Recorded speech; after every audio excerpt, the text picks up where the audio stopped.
এখন আমাকে বলেন যে ইউটিউব ভিডিওর জন্য আজকে আমরা ওভারি ক্লাস নেব। আমার প্রতিষ্ঠান হচ্ছে IMMT চিটাগাং। এখন আপনারা আমাকে বলেন যে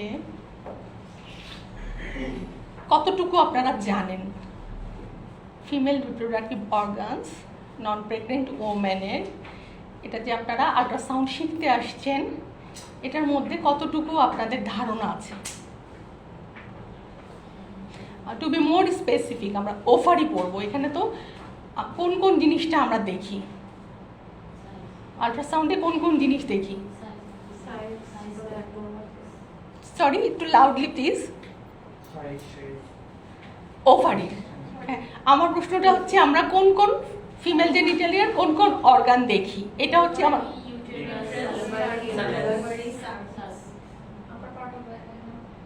আপার part of vagina, ovary, uterus, cervix. আচ্ছা, ফ্যালোপিয়ান টিউব কি দেখি? কেন বলতে পারেন? এটা তো সিম্পল কোশ্চেন, যে দেখি না কারণ ভিজিবল দেখা যায় না তাই দেখি না। তো ওটা কেন সাধারণত দেখা যায় না, কোনো কি আইডিয়া আছে? না, এটা মেন কারণ হচ্ছে আপনাদের প্রথম ক্লাসে নিশ্চয়ই বায়োফিজিক্সের যে ক্লাস করেছেন সেইখানে নিশ্চয়ই আপনাদের টিজিসির কাজ বোঝানো হয়েছে, আর অন্যান্য জিনিস। অ্যানাটমিক্যাল পজিশনিং একটা ভিসেরাকে দেখার জন্য, এটা কিন্তু বেশ বড় একটা অর্গান, বেশ সেন্টিমিটার, কত সেন্টিমিটার লম্বা বলেন তো? সরি, হ্যাঁ 10 to 15 সেন্টিমিটার লম্বা, একটা এত লম্বা একটা জিনিস, এবং তার অ্যাঙ্কুলারি পার্টটা হঠাৎ দেখাও যায় না যে তা না।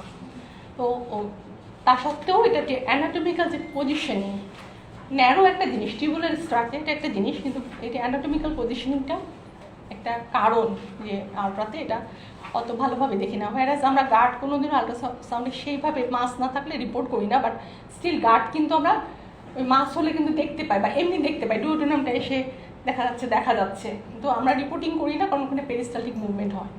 তো এখন আমরা আজকে আমাদের ওভারি, আপনাদের নিশ্চয়ই ইউটেরাস হয়ে গেছে। এখন ওভারিতে একটা ইউটিউব ভিডিওতে একজন আমেরিকার একজন সনোলজিস্ট, উনি খুব মজা করে দেখাচ্ছে হাইড অ্যান্ড সিক খেলা করছে ইউটেরাসে, মানে পাশে ওভারিগুলো খুঁজে বের করা, ট্রান্স অ্যাবডোমিনালি, রীতিমতো হাইড অ্যান্ড সিক খেলা করার মতো, মানে খুঁজতে খুঁজতে বেশ একটা টাফ ব্যাপার হয়। এটা কেন? তেমন একটা মোবাইল না, কিছুটা মোবিলিটি থাকে, আর সাইজও তো খুব যে ছোট তা তো না, ভলিউমে তো বেশ ভালোই ভলিউম ছোট, পুরোপুরি অ্যানিউকিউকে না। এটা ওভারি এবং রাইট লেগটা অনেক সময় গন্ডগোল হয়ে যায়, হতে পারে প্রথম একদম বিগিনারদের জন্য।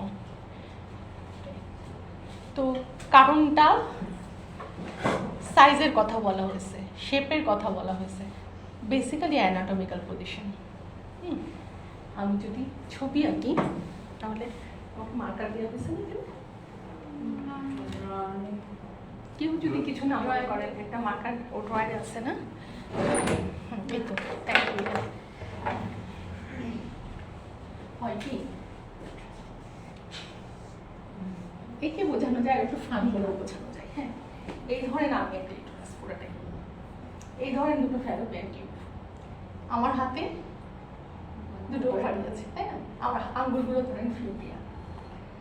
এখন এটার অ্যানাটমিক্যাল পজিশনটা কি হয়? ইউজুয়াল পজিশন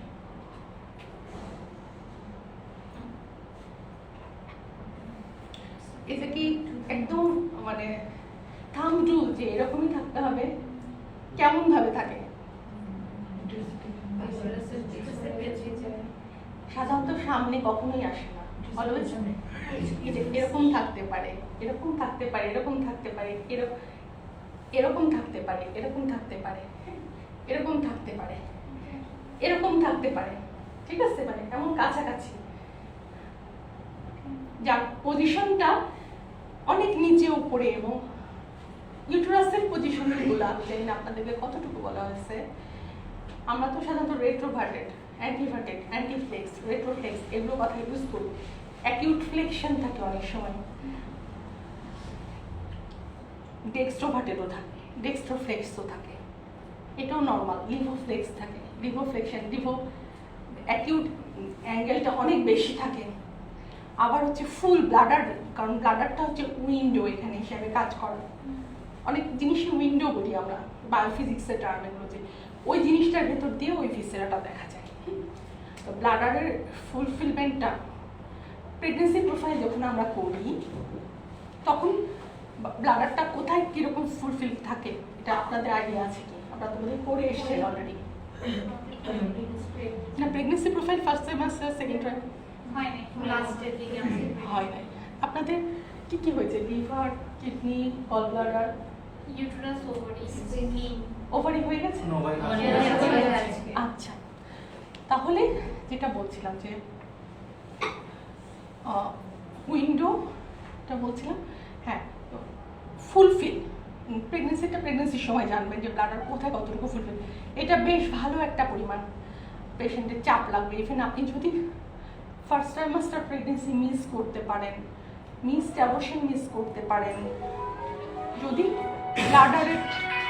ব্লাডারটা যদি ফুলফিল না থাকে, একদম প্রপারলি ফুলফিল হতে হবে, তার চাপটা অনেক বেশি থাকে, ঠিক আছে?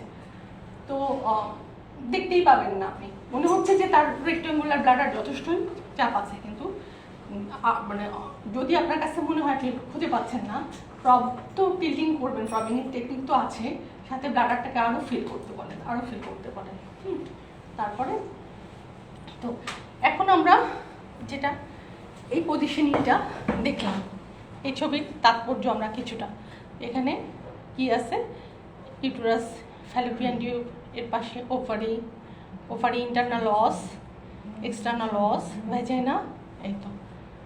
এখন goals for learning are two normal anatomy of ovary.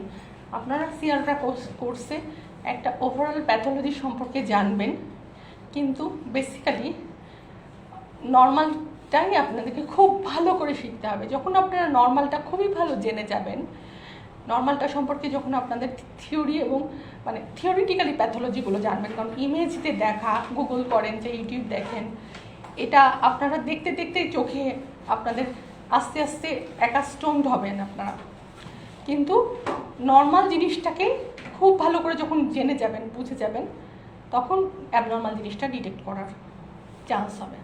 প্রবলেমগুলো আসে আপনাদের বেসিক্যালি যে কোনো জায়গায়, সারা বাংলাদেশে আমি যতদূর দেখেছি, প্রবলেম টিচাররা খুব বেশি শেখায় না, কারণ এটা আসলে ওইভাবে শিখিয়ে দেওয়াও যায় না, নিজেকেই শিখতে হয়।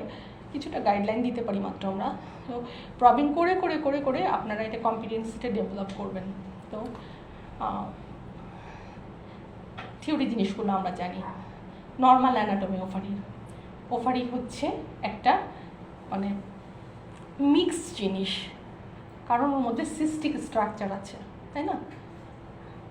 আবার ওটার মধ্যে একটা ইনসাইডে ফাইব্রাস টিস্যু আছে। তো two know the indication of ovarian sonography, the patient preparation procedure and scanning technique of the ultrasonography. Normal ultrasonographic feature, আচ্ছা, এগুলো ইন্ডিকেশন বলছে, গোল আর কি। To know the ovarian pathology, reporting procedure. রিপোর্টিংয়ের মধ্যে যদি লোয়ার অ্যাবডোমেন বা TVS হয়, তাহলে ওভারির শেপ, সাইজ বলতে ভলিউমে আমরা দেই, 3টা মেজারমেন্ট নেই, সেই মেজারমেন্টগুলো 3টা যে নিব, কীভাবে নিব এটাও শেখার বিষয় আছে, ঠিক আছে? Pathology and diagnosis, reporting procedure, তারপরে লিটল অ্যাবাউট সাম কমন, আচ্ছা এটা তো পরে বলা হবে। আচ্ছা, সাইজ অফ দ্য ওভারিজ, এখানে কিছু কথা আছে যে ইনফ্যান্টের সাইজ, অ্যাডাল্টের সাইজ এবং পোস্ট মেনোপোজাল, পেরিমেনোপোজাল ওমেনের সাইজ, কিন্তু ইউটেরাস, ওভারি সব কিছুই ভ্যারি করে, তাই না? ছোট বাচ্চা, ছোট মানুষ, ছোট সাইজ, তাই না? আবার ওইটা যখন অ্যাট্রোফিড হয়ে যায়, অনেক সময় you may or may not find ovaries because of the atrophy of the organs. তাহলে যখন আপনার মনে হতে পারে যে এর প্যান হিস্টেক্টমি করেছে কি না, হিস্টেক্টমি করা একটা পেশেন্ট কিন্তু প্যান হিস্টেক্টমি কারণ ওভারি পাচ্ছেন না আপনি, কিন্তু ওটা অ্যাট্রোফির জন্য, তখন টিভিএস অথচ ওভারিয়ান প্যাথোলজি দেখার জন্য আপনার কাছে গাইনোকোলজিস্ট পাঠিয়েছে। এবং অ্যাট্রোফিড ওভারি এটা লেখারও কিন্তু একটা তাৎপর্য আছে, সিগনিফিকেন্স আছে, কারণ ওভারি যদি বেশি অ্যাট্রোফিড হয় তখন কিন্তু ওই পেশেন্টকে ক্লিনিক্যালি জেরিয়াট্রিক অনেক অ্যাপ্রোচ, বোন মাস ডেন্সিটি, তাই না, তার এইচআরটি, এগুলো কিন্তু আসবে, এই জিনিসগুলো মাথায় রাখতে হবে। আচ্ছা, পেলভিক পেন, পেনটা কেন ইম্পর্টেন্ট আপনারা বলেন?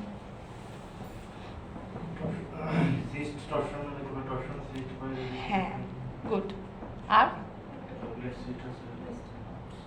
একটু প্রেগনেন্সি ওভারিয়ান একটিপি হতে পারে, রেয়ার, ফ্যালোপিয়ানটা বেশি ইয়ে, কিন্তু ঠিক আছে, one of the reason. Torsion হতে পারে, আর হ্যাঁ বলছে, আর টর্শনের কাছাকাছি আরেকটা শব্দ আসবে, টর্শন, টুইস্টেড ওভারিয়ান, সিস্টেম, তো বলবো সিস্ট রাপচার হতে পারে না, রাপচার, এটাও একটা কারণ।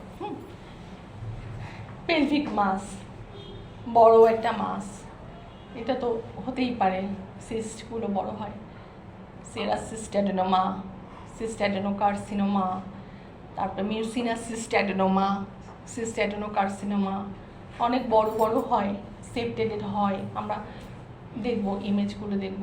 তারপরে এখানে অ্যামেনোরিয়া অনেক সময় থাকে, missed or absent of menstrual cycle, সিস্টের সাথে রিলেটেড থাকে। আর পলিসিস্টিক ওভারির তো সংজ্ঞা আপনারা বোধহয় অনেকেই ডেফিনেশন জানেন, তাই না, পলিসিস্টিক ওভারি। আচ্ছা, আমরা আসবো আস্তে আস্তে। জেনিটাল ট্র্যাক্ট ডেভেলপমেন্টাল অ্যানোমালি থাকতে পারে, হ্যাঁ, ওভারি অ্যাজেনেসিস হতে পারে, একটা রিপ্রোডাক্টিভ এজের একটা মেয়ে আসছে আর মিনিস্ট্রেশন হয় না, ইউট্রাস খুবই ইনফ্যান্টাইল টাইপ পাচ্ছি, ডিসজেনেসিস, অ্যাজেনেসিস, ওভারি দেখতেই পাচ্ছি না, তো মনে হবে কি ঘটনাটা কি, ইভেন টিভিএসেও দেখতে পাচ্ছি না, এক সাইডের ওভারিই নাই, তাহলে অ্যাজেনেসিসটাও আমাদের মাথায় রাখতে হবে।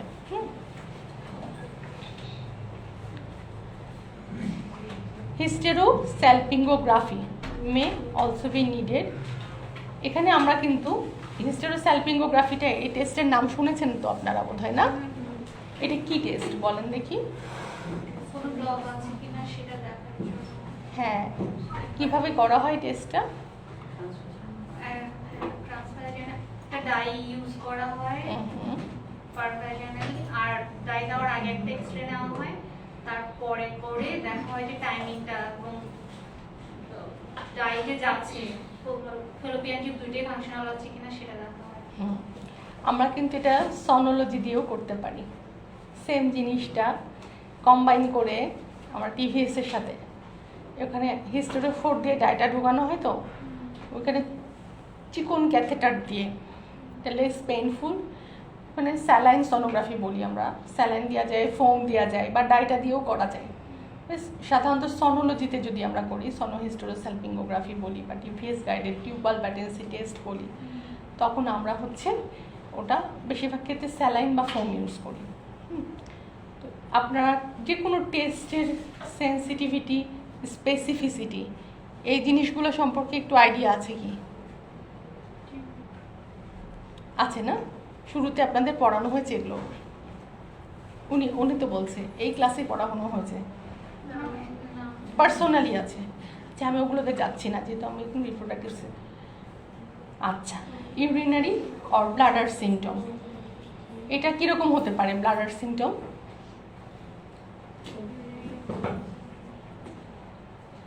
ওই যে পেছন দিকে, আপনি একটু কষ্ট করে বলবেন, না পারলে বলবেন যে আমি বলবো না। আমার একটা খারাপ অভ্যাস আছে, আমি হচ্ছে যে স্ট্যাটিস্টিক্সে বলে না সিম্পল র্যান্ডম স্যাম্পলিং, আমি স্টুডেন্টদেরকে, যে কোনো স্টুডেন্টকে, এবং এটার শাই ফিল করা কিছু নাই, কারণ আপনারা শিখতে আসছেন, তাই না? এখানে আমরা একটা জাস্ট একটা সবাই মিলে একটা জিনিসকে শেখা, একটা বোঝা। কি প্রশ্নটা করেছিলাম আমি, যে ব্লাডার সিমটম, হ্যাঁ কি হতে পারে, যে কেউ বলেন, ভলান্টিয়ার করেন একজন।